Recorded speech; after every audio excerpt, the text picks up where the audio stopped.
Welcome to the Box Score Sports Podcast.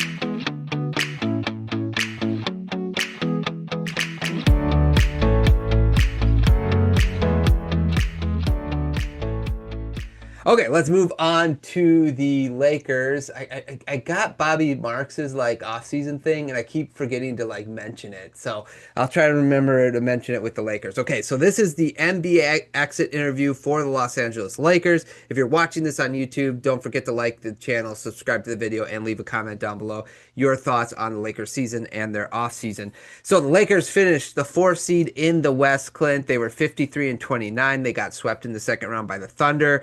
Give me a pro of the Lakers season. I think one of the biggest pros for the Lakers this year going forward is JJ Redick. Mm. He is really good at taking a limited roster, even with Reeves and Luka out, like in the first round. And I know it's the Rockets, but he ate the lunch of Udoka, outcoached him, and even in this series, like the way they doubled Shea at certain times, they kind of pulled out all the stops. They were competitive in a lot of these games, but they had literally no shot in this series. OKC is that much better. But to see the way the team stuck together, fought, they always seem to have a plan. And more times than not, it worked. So he's really kind of come out of the last few years as this guy knows what he's doing. He's a psycho. He's yelling and freaking out over little things and random moments, but his attention to detail, I think, is really good for the Lakers as they're going to try to build around Luka now going forward. Yeah, I agree with that. I think if you're the Spurs or the Wolves, whoever gets out of the second round of the series, they better go watch some Laker tape and see, because I think they pushed the Thunder as far as that team could actually push the Thunder. So that was pretty good. On top of that, I think Rui was a pro this season. He shot 44% from three, including his playoff performance was really good. And if you're going to start building around Doncic and Reed moving forward, then that's a good guy to try to keep on your roster. I think he is a free agent, and they have $47 million in cap, so they got to figure out what they want to do with that. But he is one guy that I would try to bring back because he had a really big season, and his shooting and defense is going to be hard to replace. Yeah, he's really rounded into a good player. Now, he's probably not going to shoot 44% next year. He probably just had his peak year. No way. But he's got the, a few years ago, Bobby Porter shot 47% from three because he's just wide open all the time. But Rui does a little bit of everything, and he's just one of those guys that you need on your team, whether he's starting, whether he's coming off the bench. You're he's not flashy. He's not going to blow you away. He's just going to do his job. He's that perfect 2026 role player. Yeah, 100%. And that's the thing. Okay, if he doesn't go 44%, if he shoots 40% or even 38%, that's still what you need around Luka and Reeves. So it's you just need that floor spacing and that 3-and-D guy that'll help. Give me another pro you had. I mean, we talked about him enough anyhow, but LeBron, how old is he, by the way? I'm just kidding. Is he 54? No. Yeah. Just being able to do his thing. Again, we get tired of hearing it, but when we're doing an exit interview, you have to be the dude is 41, and you can still see how good he is. And that Rocket series kind of just showed. I mean, even against OKC, who's a tough team for him, played fine. You can definitely see the age, especially if he's got to play big minutes and you only get a day in between games. You're just going to wear down. But I think if you're a fan of sports, even if you're not a big Bron guy, to see someone at that age, especially, maybe you'll appreciate it for you younger ones when you get close to 40 and you're I'm sore watching that. Right. Just to see him do it and take down the Rockets, even as pathetic as the Rockets are something you'll appreciate the older you get. Yeah, what's funny is you say that, and I totally agree. And I'm not a LeBron guy, and it's just it's fun. I will say maybe the biggest shock to me is he didn't find a way to get one game against the Thunder, because You just expect that from him, and the fact that you kind of expect that from him at the age of 41 shows how good of a season he has, and kind of how unique his career has been. So yeah, totally agree. I had him written down as well. I also have Aiton written down. He was good this year, and for what they were paying him as center, I think me and you sort of laughed and mocked it a little bit because it's DeAndre Ayton, but I think if you're not going to get a high end elite type of center, Aiton is the type of center that you are okay paying a certain amount to, like, somewhere between 10 to 15, and you're fine. You know what I'm saying? Like, instead of paying the middle of the road or the 10th best center like 40 million, $50 million, you'd rather have a guy like Aiton who's going to probably do maybe a little less production, but you're not paying him as much. And I think he kind of may have revitalized his career into hey, I'm just going to be a role player at center and can put up 12 and 8 a night. Yeah, yeah, he did, like you said, better than we thought. He still has his obvious Yes. flaws, but like what are they paying him? $8 million, and he has Yeah. a player option, so he's probably picking it up anyhow. But you're right. When you go into that range of player, you can't be like, oh well, he's not out there looking like Jokic, and you're like, Right. well, that's why you paid him $8 million, and there's a reason he was a free agent. So I think they did a good job of getting probably the max of what you're going to get, and you have was that game two OKC where everyone was kind of laughing because he just looked lost. He looked that's who he is. That's what you Right. get for $8 million in 2026. Yeah, it was like when like the Clippers or like the Westbrook stuff with the Nuggets, and it's like he'd put people are like, and he's like paying 5 million a year, 8 million or 10 million a year, and it's like, dude, he's not pay like you got to judge him based on how he play. Okay, anything else pro for the Lakers? I kind of touched on it with JJ, but just like team chemistry, they kept it together through the injuries. I mean, even like that game four, like the bench was into it, the team was into it. Like they were just hoping to get one game. That series was over in five, even if they got it. But just to see guys like pulling for each other and trying, you don't often see that. Like, not that the Sixers, and we'll get to them, had bad chemistry, but like that game four Sixers Oh, versus game four Lakers is like yes. night and day of what it kind of looks like when the team is just going all out just to play one more. Yeah, yeah, I agree with that. That's a good contrast, I think, of the fight that one team had versus the lack of fight the other one has. And then finally, one last thing I said too is that they were like a legit playoff team, like that where they won. They weren't like a seventh or eighth seed and barely got in. Um, which I think took a lot of people by surprise. And I think that goes to the roster of having Reeves, LeBron, at 41 doing what he's doing, and Luca, but also goes to your coaching point is that the coaching really brought that team the best out of that team, and for them to be the 4 seed and get to the second round when not a lot of people thought they would get that far, I think that's a win as well. Yep. Anything else or cons? Cons. Okay, let's do cons. I'm gonna give my big con right away. One of the big cons for me was Dalton Connect and his lack of development. It in the fact that with this type of roster, you couldn't find a way to like play him more, and it's probably because he might not be that good. I think it's a con, especially after when he was drafted. JJ Redick kind of like, oh, I can drop all these plays for him, and it's like, okay. So I think that's one of my big cons is just the development of Dalton Connect does not look good, and I'm just wondering if he's kind of a lost cause at this point. Yep. Yeah, that's a good one. I mean, I think they were talking about it in game four, or maybe right after I was listening to something like they took him over AJ Mitchell.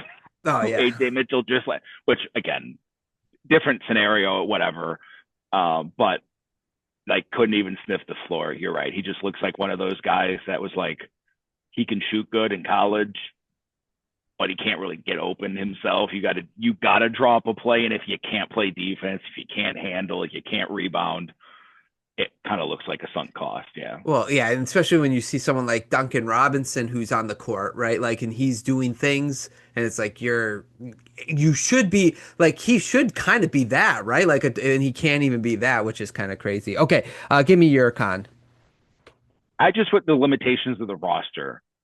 I thought the Lakers weren't even going to make the play in. I just thought like the depth and goes to my JJ Redick being good. But without Luka and Reeves, like obviously a lot of teams are just going to be sunk anyhow. But the Marcus Smarts who kind of like turned back the clock for a little bit, Laravia, Maxi Kleber apparently only comes in to set screens at the end, like Jackson Hayes, Bronny James. Like you just have these guys that have like a quick moment, but I think if you're a fan of the Lakers, you see these guys do stuff, and I think the credit goes to JJ Redick for putting in position. But when you see them against good teams, you're kind of like, we're a ways away if Luka, Reeves, and if LeBron is back next year aren't playing at a just otherworldly level.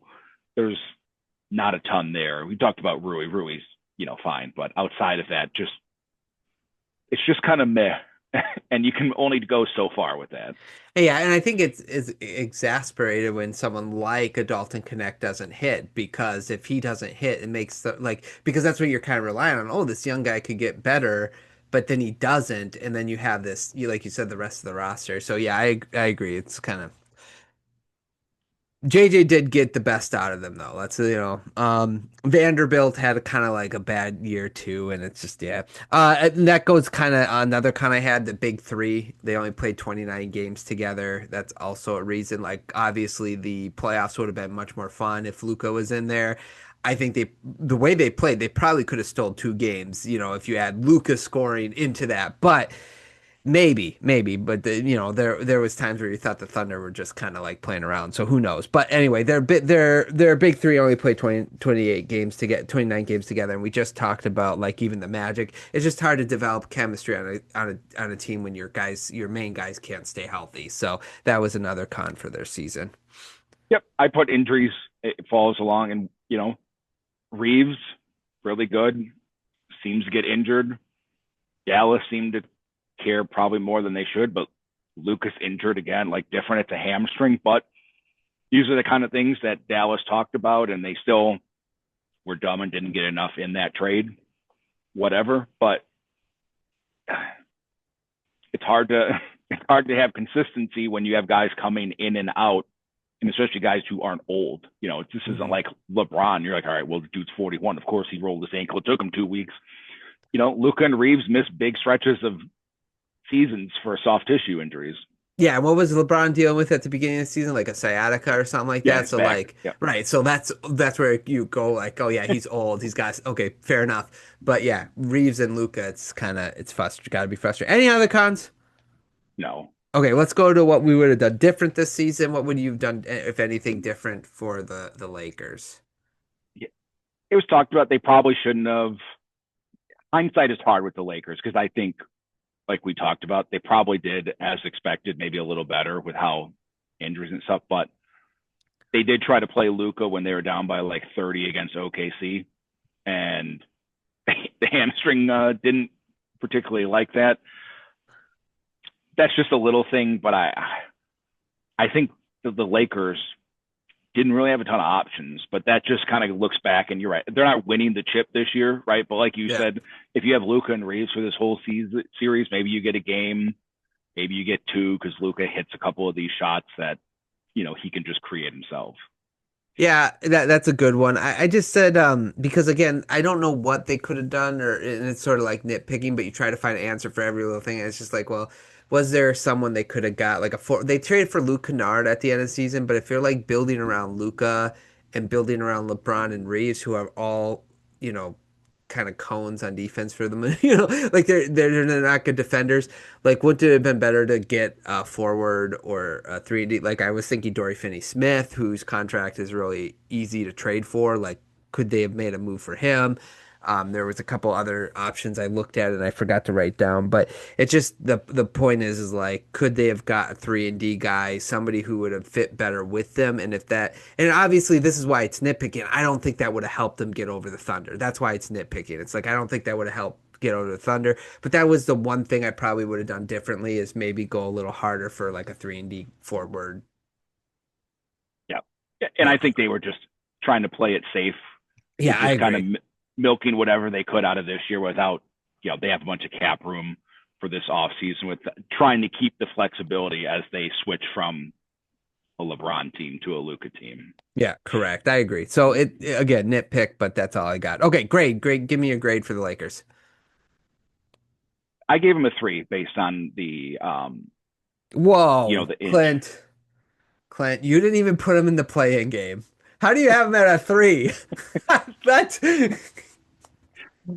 Well, I was just low on the Lakers, and maybe I was just a hater. yeah, it's Yeah. true. Yeah, I'm seeing So, this. I'm seeing this.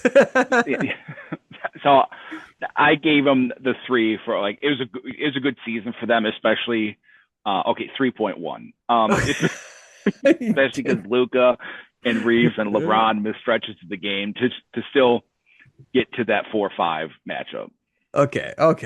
Well, I'll bring some sanity back to the podcast and unbiasedness. Yeah. I'm gonna give them 4. I thought nobody had them finishing that high in the playoffs. I mean, in the season, let alone getting out of the first round. And I think if you would have told people like Luka would be injured, like the big three only played 9 games, I mean 29 games together, you'd be like, yeah, they probably are a lottery team.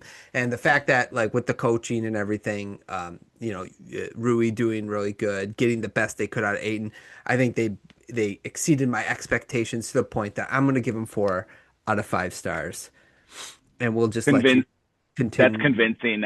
3.25. No. Okay, the hater troll. No, I'm just kidding. I'm just kidding. Okay, let's go off season. One of the things. Okay, so let me do this the proper way because I keep forgetting about this. So Reeves, Ayton, and Smart all have player options. Hachimura is probably the big name free agent. If you want to throw Luke Kennard in there, you could say he's also a free agent. Smart has I already said that. And then LeBron is a partial guarantee. No, that's Bronny. Let's see. I thought LeBron's a free agent. Yeah, he is a Yeah. free agent. So he's the big free agent. And then they have $47 million in cap space to utilize, and they have a 25th pick in this draft. So, Clint, what should they do this offseason? What direction they should go? What do you think? Yeah. So this is obviously the jumping off point to a Luka team. And I think it starts with their decision on Austin Reeves. Like I know his cap hold is lower than what he's going to get paid, and cap details is you could agree to a deal and then sign him late because you can go over the cap and into the tax to keep your own guys. So it'll be interesting to see if a team just throws a haymaker. They didn't last time with Austin Reeves, and the Lakers got away with a low deal, which kind of hurts him here because his new number, they can't really, like, they couldn't extend him with a high enough number to start. So it'd be interesting to see if a team like the Nets, Kings, they'd have to, like if they move on from open some cap. Yeah. like did they just throw a big $40 million plus deal at him? Whatever his max is, I think it's 4 for 170 something and 5 for 220 if he stays with the Lakers. Because that's a big decision to make. Like, is Austin Reeves the second best player on a title team? It really revolves around what they're going to do with Reeves. Yeah, I like that. So what would you do if you had the choice? Would you think about I maybe even like a sign and trade or Yeah, versus sign and keeping him? trades are like I think you could work out a sign and trade this year with there's more cap space because he only counts as like half going out. So Oh, if you gotcha. sign him for 40, 20 counts going out, but you have to take the full amount coming back in. I would probably try to find a way to sign and trade him. I know he's really good, but I think he's kind of redundant with Luka, and his defense has been, passable. But I think to have a defensive core of like Luka and Reeves is like, all right, I don't know what we're gonna get here. He's 28, so that's not old, but again, he's had injury troubles, and I think he's a really good player, but I don't know that I want to pay him 40 million plus 5% raises on a 4 or 5 year deal if I'm the Lakers. Yeah, I agree. Do have 3 first-round picks. I think I'm with you. I would try to use him at the very least as an asset to get something that actually pairs really well with Luka. Um, and you also have the LeBron James side and trade option too. which could be out there as well to keep an eye on. Like if a team really wants him, but they don't have the cap for him, you could sign and trade him to a different team. Because I think they also should kind of just let LeBron go, let LeBron test the waters. Because again, you're talking about Luca and Reeves together. I just don't know if it's sustainable at 42 years old. And then you have Luca and Reeves and LeBron, and it's like your defense is still going to suffer. They got, I think, the most out of that core this year. So I would tend to agree to move on from LeBron in whatever way. And if I had a choice, I would move on from Reeves as well to get something for him. But if you're not going to get anything for him, you got to bring him back because you don't want to lose the asset for nothing. Yep. Yeah. You can't, right. You can't just be like, oh, we're not going to match. Yeah. You got to be like, nope. Hand to the fire, foot to the fire. You pay it if you can't find something. But I think he has enough value at some of these mid to lower level teams that just want an exciting player that you could, whether it's draft assets to move on from or even just a player that you like. I would tend to go that route. Yeah, I agree. Okay, long shot. What's your long shot for the Lakers? It's tough. I guess the long shot is signing and trading Reeves, like to bring in, like you said, you got the 3 picks, is find someone Luka likes. They need a big, like we talked about. Ayton exceeded expectations, but Ayton is not the center that's gonna lead you to the next level. He'd probably be perfect as a backup, but they need a rim running big that Luka can play with. They need some defense on the perimeter. I would use Reeves to get that. Yeah, I couldn't so there's obviously like rumors about Giannis be like the Lakers are going to be in all those things. I just don't know if like you can sell your fan base on like, oh, we're bringing in Austin Reeves or 42-year-old LeBron James. And I don't think LeBron would want to go there anyway. I feel like maybe there might be something where you could maybe I was thinking like a good LeBron team, maybe be someone like Atlanta, like who needs kind of that older guy who's really good at playmaking, getting others involved. And could you get like a Dyson Daniels back to put next to, like you were talking about perimeter defense? That might be something interesting. There was like a Paul George thing that I was thinking, or like a Kawhi, but the problem is like, with VJ and Maxey, are you going to put Reeves into that? And why would LeBron want to be part of that? So I think they're in a really interesting situations. I think they got some moves to make. I just don't see I tried to have a long shot for everybody, like a specific one, but I just don't see a long shot. I think they will get someone, but I just don't know who that be because it's going to have to, like, if it's Giannis is going to be like, I have to want to go to the Lakers and no other team. And the Bucks will be like, okay, I guess we'll do that as well. So like, I just don't see, I couldn't think of like a long shot that made a lot of sense, that I like the fit of both sides of the trade or whatever, if that makes sense. And, like, I thought of like, if you sent Reeves to the Nets for like a sign and trade and you can make the money work and have like Michael Porter Jr. and he's on the last year of his deal, and maybe you could slingshot that into something further. Like maybe the Nets would give you Porter Jr. and a pick, and then at least you keep a big salary slot that if you then got a couple picks and you moved him for Giannis or another big guy, like kind of how the Warriors did a few years ago, keeping that big salary spot so you can just keep kicking it down the road and you have the money to send out. But you're right. They got to kind of Lakers their way to do this where they pull a rabbit out of their hat. Yep. Agreed. Okay. Anything else on the Lakers? Nope. Okay. Well, let's move on. For everybody watching on YouTube, like and subscribe. Leave a comment down below on the Lakers. Tell us where we got right. Tell us what we got wrong. And please make fun of Clint for only giving them 3 stars. I'll say this again. He only gave them... He was a lottery team. The Lakers were a lottery team for Clint this season, and they made the 4th seed, so I don't understand that, but I digress. Okay, let's go. Thanks so much for watching this clip of the Box Score Sports Podcast. I hope you guys enjoyed. If you haven't yet, please subscribe to our channel. Follow us on Instagram and Twitter or X, and we'll talk to you guys real soon. See ya.